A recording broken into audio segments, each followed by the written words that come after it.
우리나라의 통화유통 속도가 0.6대가 무너졌습니다. 2020년대 들어서 그래도 0.6대를 유지해주고 있었지만 작년 5월부터 크게 하락하고 있는데요. 역사상 최저치로 떨어진 통화유통 속도 0.5대의 의미는 무엇일까요? 과거 80년대와 70년대의 상황은 어땠을까요? 오늘은 지난 수십 년간 한국의 통화유통 속도 추이를 알아보겠습니다. 통화유통 속도라는 것은 돈이 재화나 서비스를 구입하기 위해 주어진 일정 기간 동안 사용된 빈도수를 말합니다. 통화유통 속도가 크다는 것은 경제 내의 여러 주체들 간의 거래가 활발하다는 뜻입니다. 쉬운 이해를 위해 작고 단순한 경제 모델로 한 명의 농부와 한 명의 기계공만 있는 작은 나라가 있다고 해봅시다. 이 둘 사이에는 돈이 $50만 있습니다. 그리고 서로 간에 필요한 재화나 서비스를 구입하기 위해 거래가 발생했다고 해보죠. 처음에 농부는 기계공에게 트랙터의 수리비 $50를 지급합니다. 그리고 기계공은 농부에게서 옥수수 $40를 구매하고 고양이집도 $10에 구매합니다.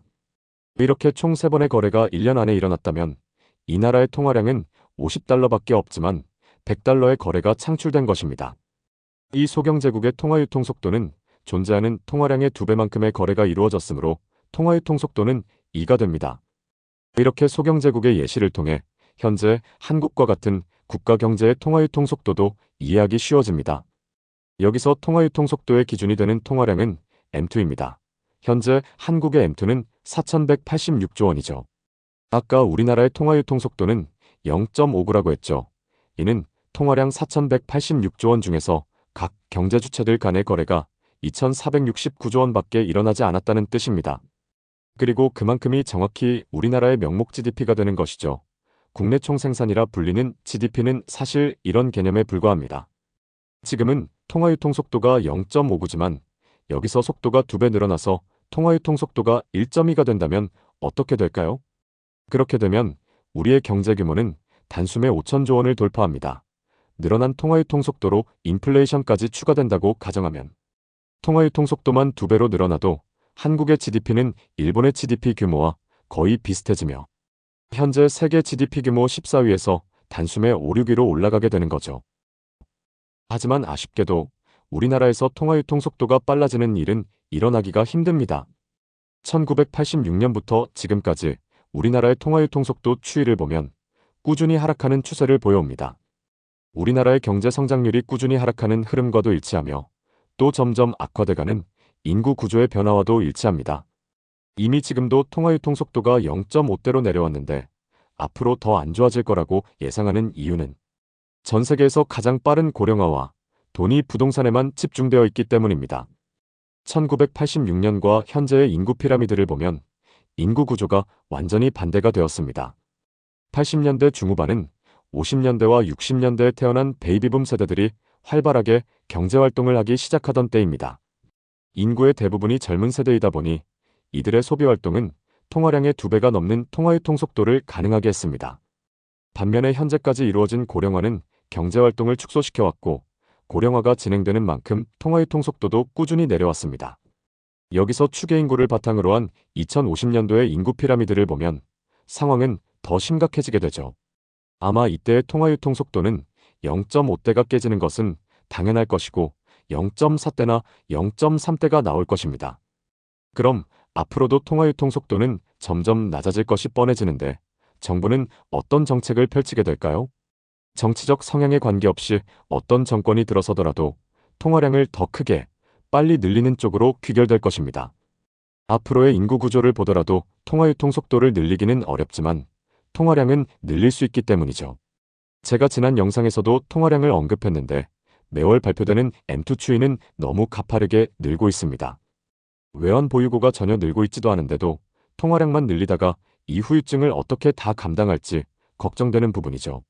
그렇다면 부동산 문제는 이 인구 문제와 결합하여 어떻게 경제에 악영향을 주고 있을까요?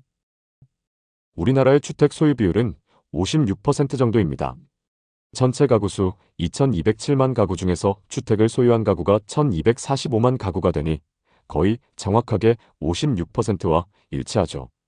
그리고 가구주 중에서 연령대별 주택 소유율을 보면 젊은 세대는 소유 비율이 중장년층에 비해 확실히 적습니다. 하지만 50대 이상부터는 가구주 중에서 주택 소유 비율이 60%가 넘어가는데요.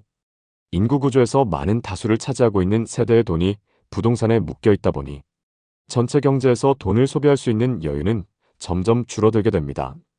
요즘에 주식 투자 인구가 1,400만 명이나 된다고 하고 코인 투자하는 사람들이 아무리 많아졌다고 해도 역시 한국에서의 부는 대부분 부동산에 몰려 있는 게 사실이고, 이 구조가 강고해질수록 갈수록 줄어드는 젊은 층 인구수와 맞물려 한국의 통화유통 속도는 계속 낮아질 것이 확실한 상황이죠. 이런 중장년층의 높은 주택 소유 비율은 주식시장과 부동산 시장의 시가총액에 비교해서도 잘 드러납니다. 최근 자료는 아니지만 제가 작년에 조사를 하면서 만들어 놓은 그림인데요. 한국의 주거용 부동산의 전체 시가총액은 주식시장과 GDP, 통화량을 훨씬 뛰어넘고 있죠. 갈수록 노령화되는 인구 구조의 문제도 심각하지만 부의 비중이 부동산에 묶여 있다는 것도 같이 봐야 한다는 거죠. 반면에 미국은 주식시장의 전체 시가총액이 주거용 부동산의 시가총액보다 높습니다. 유동성을 처분하기 어려운 부동산과 달리 주식은 언제든지 처분하여 현금화할 수 있으며, 그런 높은 유동성을 바탕으로 미국은 주식시장이 잘 될수록 미국인들의 소비에도 도움을 주는 측면이 있습니다. 인구 구조가 훨씬 젊은 것도 있지만 부의 비중이 부동산과 주식시장에 골고루 퍼져 있는 미국은 지난 40년 동안 통화유통 속도가 1.79에서 겨우 1.39로 낮아지면서 22%밖에 하락하지 않았습니다. 같은 40년 동안 통화유통 속도가 3분의 1토막 4분의 1토막 난 한국으로서는 경제적으로 참 부러운 부분이죠.